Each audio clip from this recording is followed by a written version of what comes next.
Hello friends, आप सभी का स्वागत है अल्फा इंस्टीट्यूट यूट्यूब चैनल में। और आज हम लोग क्लास 12th के लिए एक न्यू लेक्चर लेकर आए हैं जिसमें हम लोग डिस्कस करेंगे सूक्ष्म जीव का जैव उर्वरक के रूप में कैसे उपयोग किया जाता है और जैव नियंत्रण कारक के रूप में कैसे उपयोग किया जाता है। ठीक है, और एक और टॉपिक एकल कोशिका प्रोटीन। तो आज के लेक्चर में ये 3 टॉपिक हम लोग डिस्कस करने वाले हैं सूक्ष्म जीव के उपयोग से संबंधित। ठीक है, जैव उर्वरक के रूप में और जैव नियंत्रक के रूप में और एकल कोशिका प्रोटीन से संबंधित। ठीक है, तो ये 3 उपयोग हम लोग पढ़ने वाले हैं सूक्ष्म जीव के। तो हम लोग सबसे पहले बात करेंगे जो सूक्ष्म जीव हैं उनका जैव उर्वरक के रूप में कैसे उपयोग किया जाता है। जैव उर्वरक, ठीक है, या जैव उर्वरक को क्या कहा जाता है? Bio fertiliser. बायो फर्टिलाइजर कहा जाता है। ठीक है,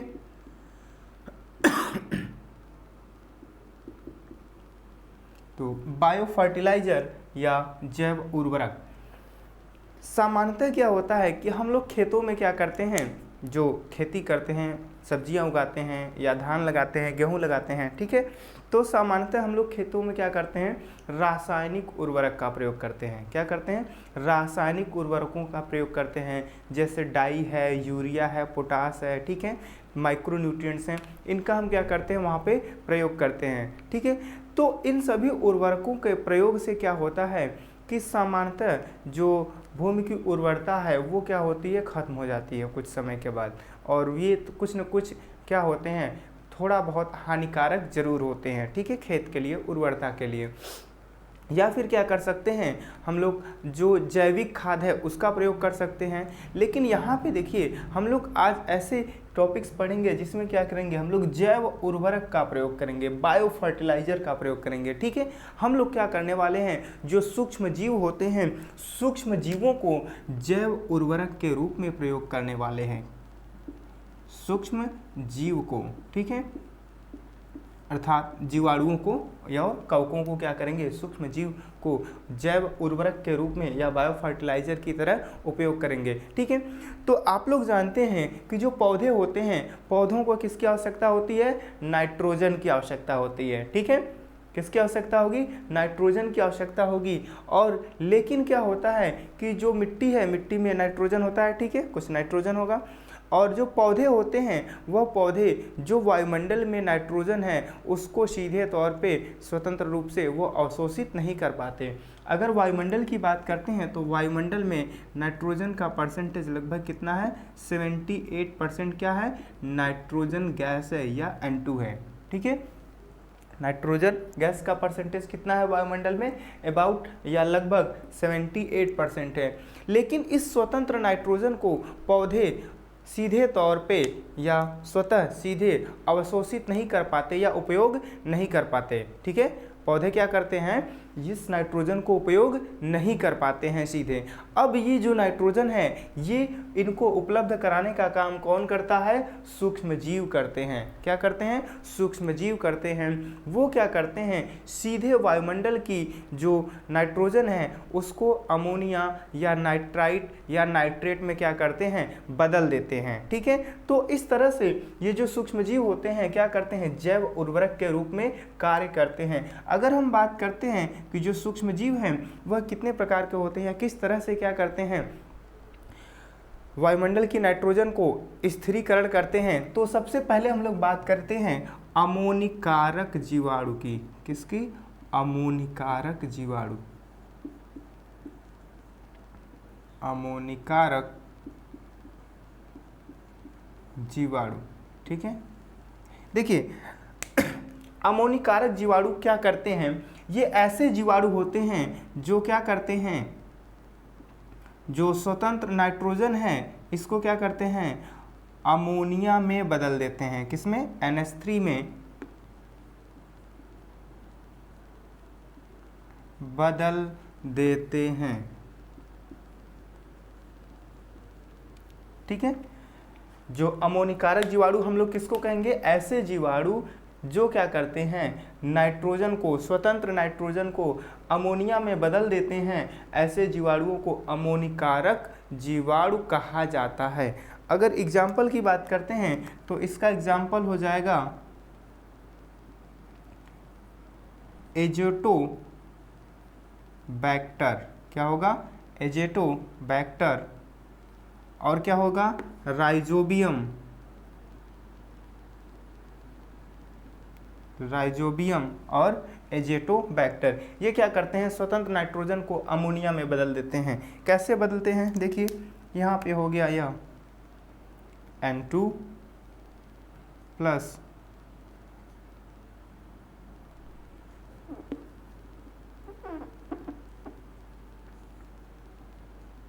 NH3, ठीक है, 2NH3 कौन सा जीवाणु होगा?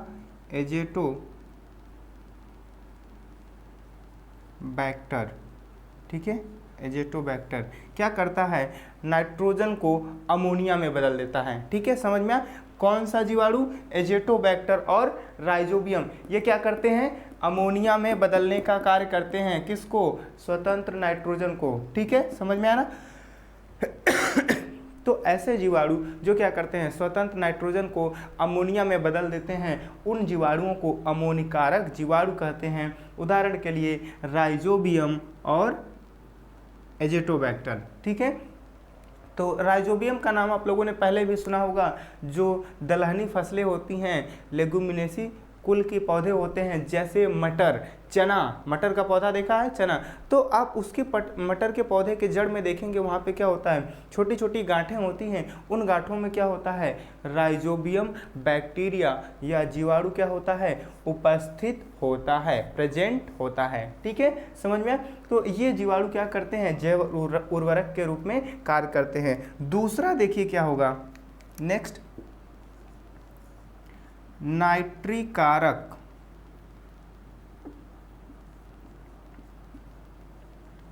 नाइट्रीकारक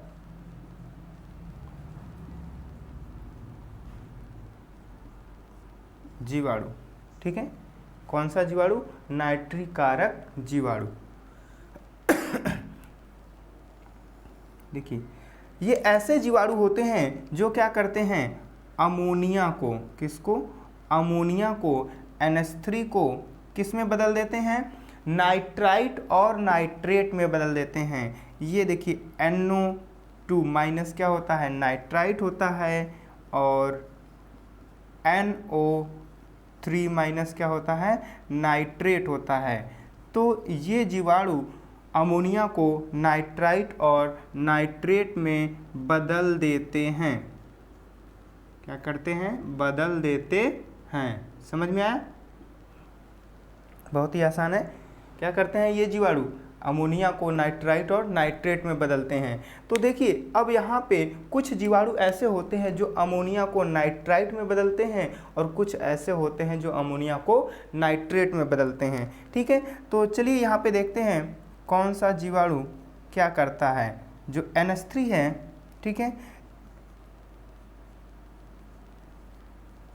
ये बदलता है किसमें, नाइट्राइट में, HNO2 माइनस, ठीक है, HNO2 माइनस प्लस 2H2O, ठीक है। और यहाँ पे जीवाणु काम करता है, कौन सा जीवाणु, नाइट्रोसोमोनास, ठीक है, याद रखेंगे। देखिए नाइट्रोसोमोनास क्या करता है, अमोनिया को किस में बदल देता है, नाइट्राइट में बदल देता है। देखिए ये HNO2 है, अगर यहाँ से H क्या होगा, रिलीज हो जाएगा, ठीक है, H प्लस के रूप में रिलीज हो जाएगा, तो ये क्या हो जाएगा, NO2 माइनस हो जाएगा। एक्वस मीडियम में, जलीय माध्यम में जहाँ पर भी वाटर होगा वहाँ पे H प्लस रिलीज हो जाएगा, और ये क्या होगा, NO2 माइनस हो जाएगा, और ये क्या होता है, नाइट्राइट इसको कहा जाता है, नाइट्राइट। समझ में आया ना? तो ये नाइट्राइट होता है। तो नाइट्रोसोमोनास ऐसा जीवाणु है जो अमोनिया को क्या करता है, नाइट्राइट में बदल देता है, ठीक है। दूसरा जीवाणु अब हम लोग देखेंगे जो क्या करता है, अमोनिया को नाइट्रेट में बदलता है, ठीक है। सॉरी अमोनिया को नहीं, ये जो नाइट्राइट है नाइट्राइट को किस में बदल देता है, नाइट्रेट में बदल देता है। तो ये रिएक्शन आप लोग देखेंगे HNO2 प्लस O2, ये चेंज कर देगा, क्या बना देगा NO3 माइनस, ठीक है, क्या बनेगा NO3 माइनस, ठीक है। तो 2NO3 माइनस बन रहा है और यहाँ पे जीवाणु काम करता है नाइट्रोबैक्टर, दिखाई दे रहा है सभी लोगों को। नाइट्रोबैक्टर जो जीवाणु होता है यह क्या करता है, नाइट्राइट को किस में बदल देता है, नाइट्रेट में बदल देता है, ठीक है। आप यहाँ पे H लगा करके भी लिखा सकते हैं, HNO3 नाइट्रिक एसिड हो जाएगा। तो ये क्या है, यहाँ से H रिलीज हो गया तो ये नाइट्रेट आयन है। कौन सा आयन है, नाइट्रेट।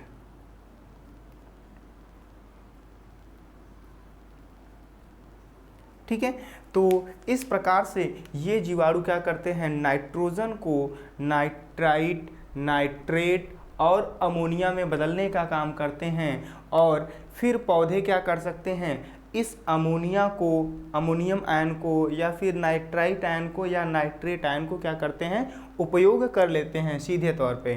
ठीक है, तो यहाँ पे देखिए हम लोगों ने बात किया नाइट्रेट बन रहा है और क्या बन रहा है, नाइट्राइट बन रहा है और यहाँ पे अमोनिया बन रहा है। ठीक है, ये तीन उत्पाद बन रहे हैं। तो जो पौधे हैं सभी को क्या करते हैं, अवशोषित कर लेते हैं या इसका इन सभी का उपयोग करते हैं। लेकिन यह जानना जरूरी है कि सबसे अधिक मात्रा में पौधे किसका उपयोग करते हैं। तो सबसे अधिक मात्रा में जो पौधे होते हैं वो नाइट्रेट का उपयोग करते हैं और इसके बाद नाइट्राइट का इससे थोड़ा सा कम, फिर इससे भी कम किसका, तीसरे नंबर पे अमोनियम आयन या अमोनिया का क्या करते हैं, प्रयोग करते हैं। ठीक है, या अवशोषण करते हैं। सबसे अधिक कौन, ये नाइट्रेट, उसके बाद नाइट्राइट, फिर अमोनिया या अमोनियम आयन। ठीक है ना। तो इस तरह से जो सूक्ष्म जीव होते हैं या जीवाणु होते हैं जैव उर्वरक के रूप में क्या करते हैं, कार्य करते हैं। और जो पौधे होते हैं, पौधे को क्या करते हैं, पोषक तत्व या आप कह सकते हैं कि नाइट्रोजन उपलब्ध कराते हैं, जिससे क्या होती है, फसल की पैदावार अच्छी होती है। और इस प्रकार से कोई भी हानिकारक प्रभाव नहीं पड़ता, क्योंकि ये प्राकृतिक रूप से है और तो इसका कोई भी हानिकारक प्रभाव नहीं पड़ता। ठीक है, लेकिन अगर हम क्या करते हैं, रासायनिक उर्वरक प्रयोग करते हैं तो वहाँ पे क्या होगी, जो खेतों की उर्वरता है वह क्या होती है, प्रभावित होती है। ठीक है, समझ में आया ना। तो ये पहला पॉइंट था, पहला टॉपिक था जैव उर्वरक के रूप में। ठीक है, समझ में आया। अब आगे देखिए हम लोग बात करेंगे कि जो सूक्ष्म जीव होते हैं उनका जैव नियंत्रक कारक के रूप में कैसे उपयोग किया जाता है। ठीक है, तो अब इसको रफ कर दिया जाए। ठीक है फ्रेंड्स, तो रफ कर देते हैं।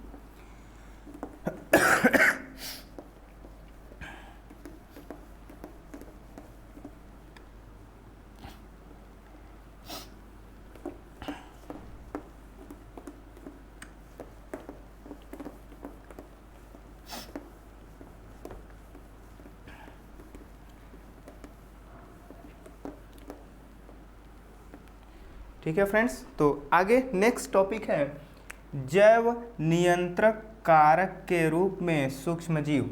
ठीक है, किस रूप में, जैव नियंत्रक।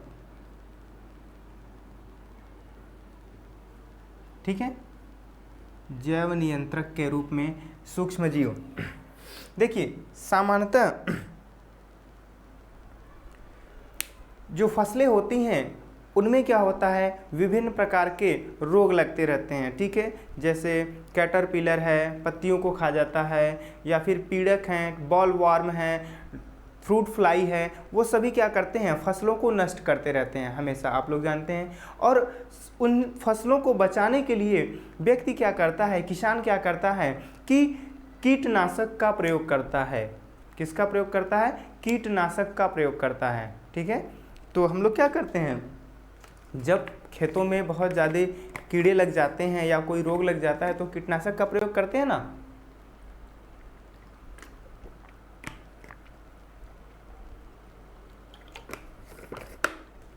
तो अब जब हम कीटनाशक का प्रयोग करते हैं तो वो कीटनाशक मनुष्य के लिए भी थोड़ा हानिकारक होता है, और किसके लिए, जो खेत है उस खेत की उर्वरता के लिए भी क्या होता है, हानिकारक होता है। जो कीटनाशक है वो कहाँ पे जाएगा, फलों पे जाएगा, सब्जियों पे जाएगा, ठीक है। और फिर हम क्या करते हैं, उन फलों और सब्जियों को खाते हैं तो उनके द्वारा वो हमारे अंदर आ जाता है, और फिर वो हमारे, ठीक है, जैसे किडनी है, लीवर है, ऐसे अंगों को वो प्रभावित करता है, ठीक है, या कैंसर भी कॉज कर सकता है। तो इस तरह से रासायनिक कीटनाशकों का प्रयोग क्या होता है, हमारे लिए और खेत की उर्वरता के लिए भी क्या होता है, हानिकारक होता है। लेकिन मजबूरी है, हम लोगों को करना पड़ता है, क्योंकि अगर नहीं करेंगे तो क्या होगा, जो फसलें हैं वो क्या होंगी, नष्ट हो जाएंगी। लेकिन यहाँ पे एक ऐसी तकनीक है, या जो सूक्ष्म जीव होते हैं उनका उपयोग हम क्या कर सकते हैं, इस तरह से कर सकते हैं कि जो हमारी फसलों को क्या करता है, पीड़कों से या कीटों से क्या करता है, सुरक्षा प्रदान करता है। क्या करता है, सुरक्षा प्रदान करता है। तो जो सूक्ष्म जीव होते हैं उनका प्रयोग पीड़क नाशक के रूप में किया जा सकता है। पीड़क नाशक, ठीक है, पीड़क नाशक या पीड़क नियंत्रक के रूप में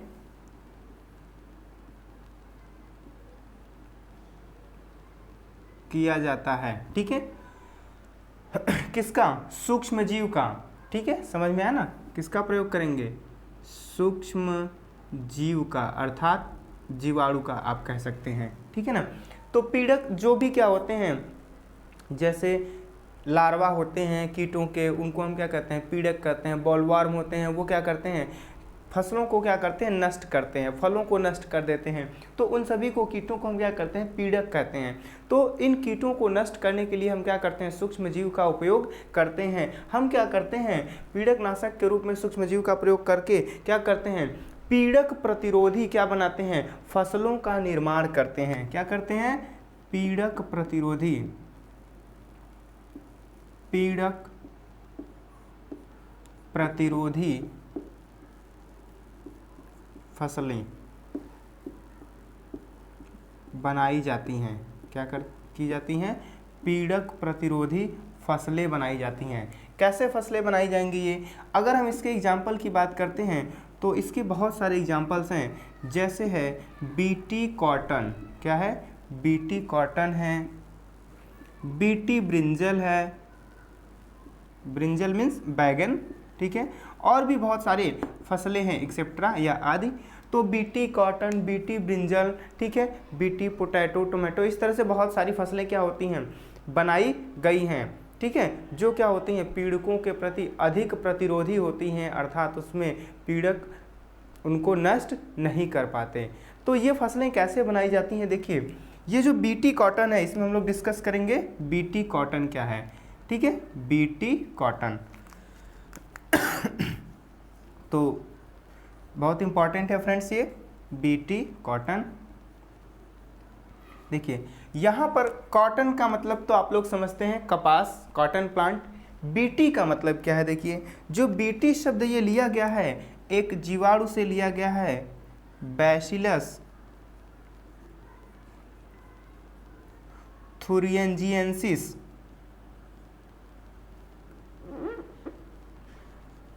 बैसिलस थुरिंजिएंसिस, ठीक है, ये जीवाणु है। कौन सा जीवाणु है, बैसिलस थुरिंजिएंसिस जीवाणु है, ठीक है। इस जीवाणु से एक जीन को निकाल करके क्या करते हैं, बीटी कॉटन की कोशिका में क्या किया जाता है, स्थानांतरित कर दिया जाता है, ठीक है। और वह जीन क्या होगा, जो बीटी प्लांट है उस कोशिका के साथ उस प्लांट में रहेगा और उस सभी कोशिकाओं में, उस पौधे की सभी कोशिकाओं में वह क्या होगा, स्प्रेड हो जाएगा, ठीक है, मतलब फैलेगा, ठीक है।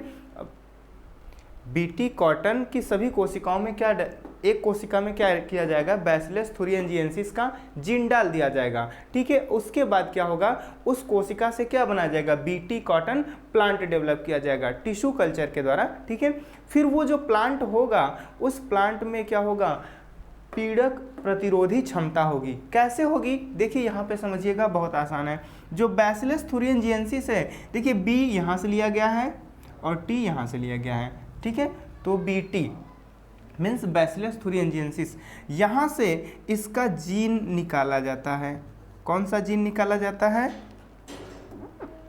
इसका जीन निकाला जाता है CRY जीन, ठीक है, आप क्राई भी प्रोनाउंस कर सकते हैं। तो CRY जीन कहाँ से निकाला गया? बैसिलस थुरिंजिएंसिस से निकाला गया। इस जीन को क्या करते हैं? इस BT कॉटन में स्थानांतरित कर दिया जाएगा। क्या कर दिया जाएगा? स्थानांतरित कर दिया जाएगा, ठीक है। जो कॉटन है, कॉटन प्लांट में स्थानांतरित कर दिया जाएगा। तो इसलिए इस फसल को, इस प्लांट को क्या कहते हैं? BT कॉटन करते हैं। तो यह जीन क्या करता है? कैसे पीड़क से इसको सुरक्षा प्रदान करता है? देखिए, तो ये जो जीन है CRY जीन, यह क्या करता है? एक प्रोटीन बनाता है। क्या बनाएगा? प्रोटीन बनाता है। तो ये जो प्रोटीन है, जब ये पौधों की कोशिका में रहता है, ठीक है, तो यह सक्रिय नहीं रहता। कैसा रहता है? निष्क्रिय रहता है। ये प्रोटीन कहाँ पे? पौधे में। जो CRY जीन है, यहाँ पे ध्यान दीजिएगा, ठीक है, CRY जीन, इसने क्या बनाया? एक प्रोटीन बना दिया। लेकिन यह प्रोटीन क्या होता है? निष्क्रिय रहता है। क्या रहेगा? निष्क्रिय रहता है। लेकिन जब क्या होता है, कोई पीड़क या कोई इंसेक्ट क्या करता है? BT कॉटन के जो प्लांट है उसकी किसी पत्ती को या किसी फ्रूट को क्या करता है? ईट करता है या खाता है, और उसके अंदर जाता है या इन्फेक्ट कर दिया, ठीक है, फसल को। तो क्या होगा? उस कीट के अंदर इस कॉटन की कोशिका जाएगी और कोशिका के अंदर उसके बॉडी में क्या होगा? यह प्रोटीन भी चला जाएगा पीड़क के अंदर, ठीक है ना। यह कहाँ पे है? पौधे में। निष्क्रिय कहाँ पर है? पौधे में, ठीक है। अब जब इसको क्या करेगा? पीड़क खा लेगा। कौन खा लेगा? पीड़क या कोई इंसेक्ट क्या करेगा? या कीट इस प्रोटीन को खा लेगा। तो जब इस प्रोटीन को खा लेगा तो यहाँ पे क्या होगा? जो कीट होता है, पीड़क होता है, उसके जो आंत का माध्यम होता है, कैसा होता है? क्षारीय हो जाता है, या क्षारीय या बेसिक हो जाता है। तो बेसिक माध्यम में क्या होता है? यह जो प्रोटीन है क्या होता है? सक्रिय हो जाता है, ठीक है। कहाँ पे? पीड़क के अंदर, पीड़क के शरीर में, ठीक है। और जब ये सक्रिय हो जाता है तो यह एक विषैला प्रोटीन होता है, यह एक हानिकारक प्रोटीन होता है, जिसकी वजह से ये पीड़क के लिए क्या होता है? विष की तरह कार्य करता है, और पीड़क क्या होता है? मर जाता है या उसकी मृत्यु हो जाती है, ठीक है। तो जैसे ही पीड़क क्या करेगा? पौधे को इन्फेक्ट करेगा, संक्रमित करेगा, उसकी पत्तियों को खाना शुरू करेगा, फलों को खाना शुरू करेगा, वो प्रोटीन उसके अंदर जाएगा, और प्रोटीन जैसे ही आंत में गया, सक्रिय हो गया और पीड़क को क्या कर दिया? उसने मार दिया। तो इस प्रकार से ये फसलें क्या होती हैं? पीड़क प्रतिरोधी होती हैं, ठीक है। समझ में आया? तो ये होता है BT कॉटन। इसी तरह से और भी फसलें बनाई गई हैं या बनाई जा सकती हैं, जैसे BT ब्रिंजल है, ठीक है, BT टोमेटो है, ठीक है। इस तरह से बहुत सारी फसलें बनाई जा सकती हैं। तो इस प्रकार से यह एक दूसरा या एक अगला, ठीक है, क्या था? एक सूक्ष्म जीव का प्रयोग था, किस रूप में? पीड़कनाशक के रूप में या जैव नियंत्रक के रूप में। समझ में आया फ्रेंड्स? ठीक है। इसमें ध्यान देना है कि BT क्यों लगा है। तो जो जीवाणु है, जीवाणु का नाम आप लोग याद रखेंगे, बैसिलस थुरिंजिएंसिस, ठीक है, एग्जाम में पूछ सकता है। कभी कभी जीन का नाम पूछ देता है क्वेश्चन में कि कौन सा जीन इसमें ट्रांसफर किया जाता है, ठीक है। तो कौन सा जीन है? CRY जीन है, ठीक है फ्रेंड्स। कौन सा जीन? CRY जीन है, ठीक है। समझ में आना? तो अगर पूछा जाए कि क्या किया जाता है, यह केवल पीड़क के लिए या कीट के लिए हानिकारक क्यों रहता है, तो आप बता पाएंगे, क्या बताएंगे? कि यह पौधे में निष्क्रिय रहता है और जो पीड़क होता है उसकी आंत में जाकर के सक्रिय हो जाता है, क्योंकि यहाँ पे माध्यम बेसिक हो जाता है या क्षारीय हो जाता है, ठीक है फ्रेंड्स। तो ये टॉपिक आपका यहाँ पे कंप्लीट हो गया। नेक्स्ट टॉपिक है एकल कोशिका प्रोटीन, ठीक है। तो चलिए एकल कोशिका प्रोटीन डिस्कस करते हैं। इसको रफ कर दिया जाए, मिटा देते हैं।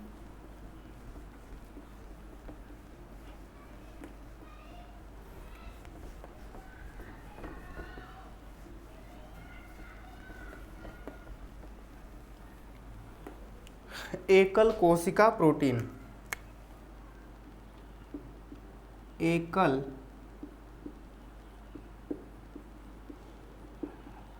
कोशिका प्रोटीन, ठीक है। इसे इंग्लिश में आप लोग कह सकते हैं सिंगल सेल प्रोटीन। क्या कहते हैं? सिंगल सेल प्रोटीन कहते हैं। देखिए यह क्या होता है। सामान्यतः आप लोग जानते हैं कि आज के समय में, ठीक है, सभी को प्रोटीन की आवश्यकता है। आपको भोजन में किसकी आवश्यकता होती है? प्रोटीन की आवश्यकता होती है। और होता यही है कि हर व्यक्ति को जितनी प्रोटीन की आवश्यकता है तो उतना प्रोटीन उस व्यक्ति को मिल नहीं पाता है उसके भोजन से। तो वह क्या करता है, उस प्रोटीन की मात्रा को प्राप्त करने के लिए वह अलग से क्या करता है, प्रोटीन के कुछ सप्लीमेंट्स खाता है या ऐसी चीज़ों को खाता है जिससे उसको प्रोटीन मिले, ठीक है। तो यहाँ पे सिंगल सेल प्रोटीन क्या होता है, कुछ ऐसे एक कोशिकीय शैवाल होते हैं जिसमें बहुत अधिक मात्रा में प्रोटीन होता है, ठीक है। फॉर एग्जाम्पल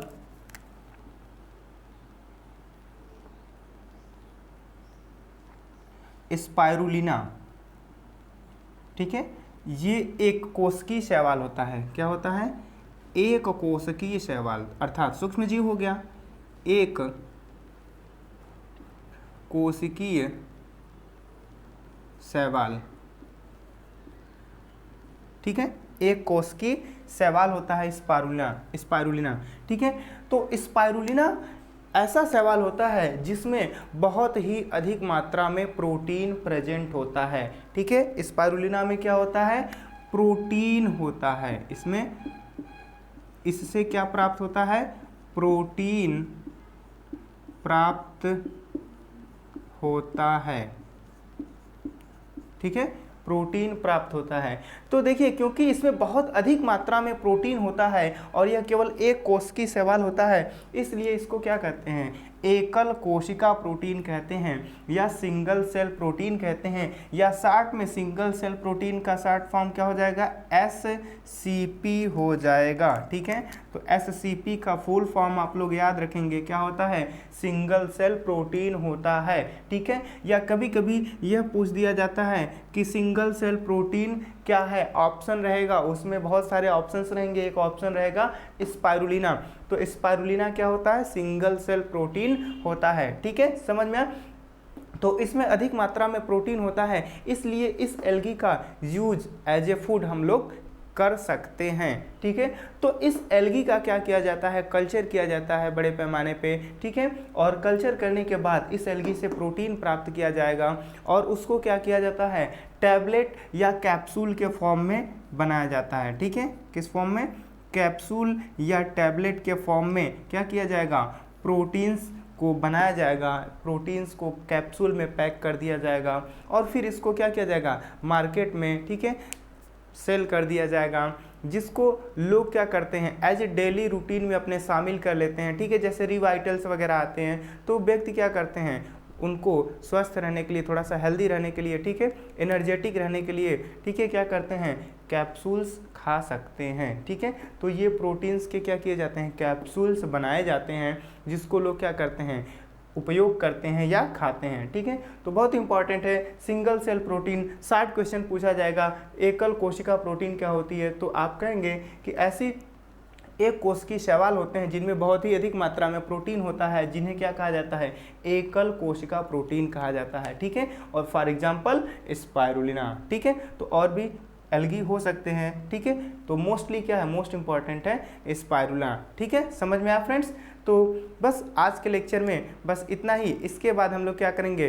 नेक्स्ट लेक्चर में क्या करेंगे? ये चैप्टर आपका, ठीक है, ये जो चैप्टर है सूक्ष्म जीव का मानव कल्याण में उपयोग, ये चैप्टर आज के लेक्चर में क्या होता है? कंप्लीट हो जाता है। इसके बाद हम लोग क्या करने वाले हैं? एक न्यू चैप्टर स्टार्ट करेंगे नेक्स्ट लेक्चर में, ठीक है फ्रेंड्स। तो मिलते हैं इसके बाद हम लोग नेक्स्ट लेक्चर के लिए साथ नेक्स्ट क्लास में।